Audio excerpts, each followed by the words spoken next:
This is Virgil Ortiz, and you're watching REED-BBS. REED-BBS. BBS. Let's recap Times Square, Cinco de Mayo weekend, Basura, the Fatal Fury, Friday, May 2nd, 2025 card. And what we won't do is blame His Excellency Turkey Allah Sheik, because the matchups themselves, they were mouthwatering. The venue was a unique concept. The execution is another matter that I'll get into at the end of the video. Regardless, the event was ultimately about the fights themselves, so I put the onus on the fighters predominantly. Turkey Allah Sheik, he can lead horses and fighters to water, but goddammit, he can't make them drink and he can't make them fight. RyanGarcia, the ride guy, DevinHaney, they both look like stir-fried shit, lowering expectations for their much-talked-about rematch. Now, the fighters, they had to use cabs and other vehicles to drive to the location of the ring itself, to then walk to the ring. And Garcia, he likes to be fancy and cute. He pulled up in a Batmobile. The thing is, when we see the Batmobile, we're expecting action. We're expecting a crime fighter. We're expecting Batman to get out that motherfucker. Not Bruce Wayne. Not Alfred the Butler. The ride guy left his fight in the Batmobile, apparently. Round one was aight.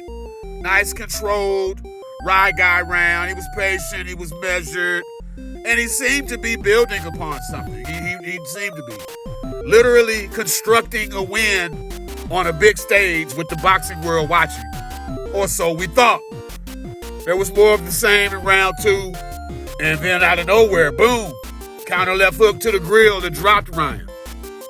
It looked like a double left hook at first, but Ryan actually held the phone as he was falling, blocking the second left hook.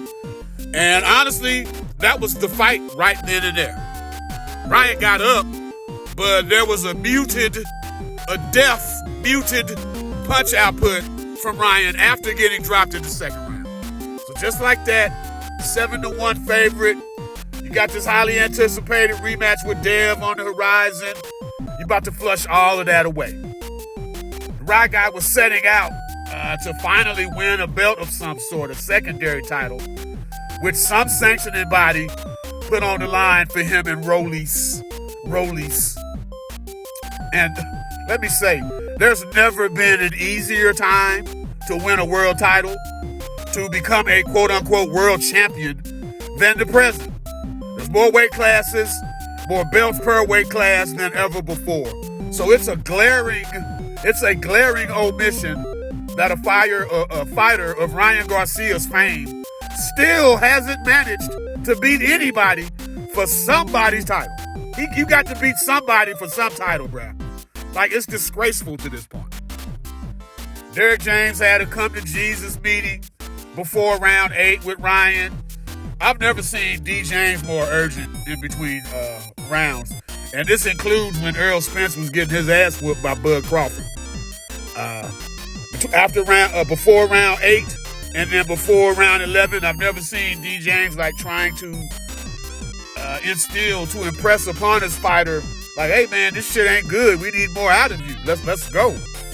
Trying to be a cheerleader for my man. To no avail, but he tried. And sometimes, for whatever reason, opponent's shots they have an uncanny way of finding you. You dodge, you duck, you dip, you dive, you dodge again, and yet at the end of all that, boop, a shot still lands. Ryan, his strategy was all bad. Like, you can't just walk out there and hope to land lead left hooks on everybody, including rollies. You gotta have more respect for the game than that, especially when you're a one-handed fighter. How about a consistent left jab, bruh? How about some right hands in the mix? Make Rolly consider something, anything else but your left hook, even if only briefly. Put his mind somewhere else but your left hook.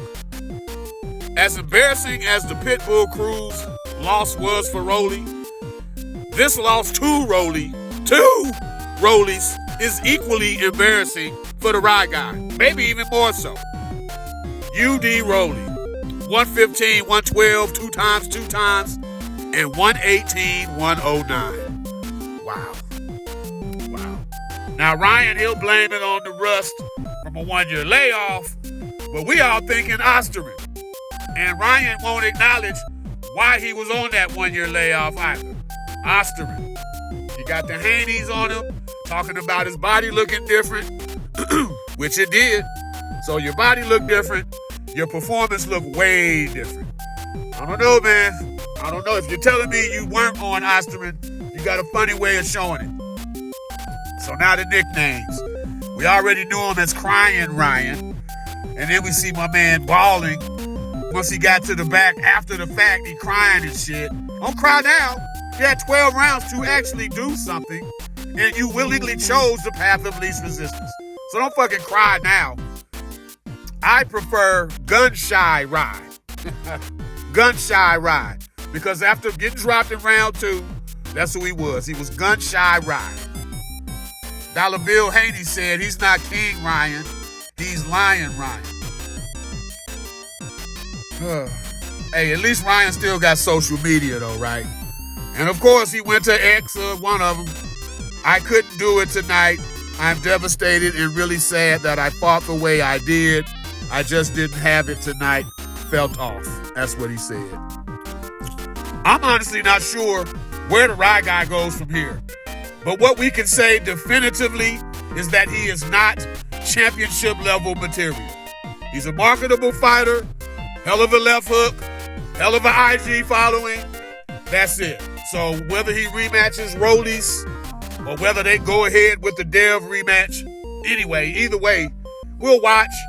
But I'm done expecting something of RyanGarcia. And all the cute N-word shit, and Lil Wayne gave me a pass. Yeah, by the way, fuck you for all that too, bro. Get the fuck out of here.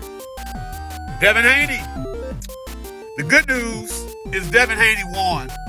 The bad news is the way DevinHaney won. Dev's level of tension was evident in the tightness of his shoulders. My man was anything but relaxed. Probably didn't look that uptight in his fucking pro debut. He won 119, 109, two times, and 118, 110. But the way Dev looked is precisely why I campaigned for him to stay busy after the Rye Guy beatdown. Dev had maintained his WBC super lightweight title. Sander Martin, who's a finesse fighter, was Dev's mandatory. Dev could have quickly dealt with the PTSD, the residue of the Rye Guy situation. Instead, Dev vacated his title. He sat on his ass for a year, leaving that bad taste all up in his mouth. The self-doubt, the uncertainty, all that shit was compartmentalized, but it was still there. It never went anywhere. You put it in the corner, but you didn't get rid of it. And then you look scared in the first couple rounds versus a past prime Jose Ramirez. This ain't the Jose Ramirez who beat my man Mighty Mo Hooker. This is a shell of that guy. And you look petrified, tight in the shoulders and shit. It just wasn't a good look, man. Now, Dev looked better as the bout progressed, but at no point did he look good. At no point did he look good.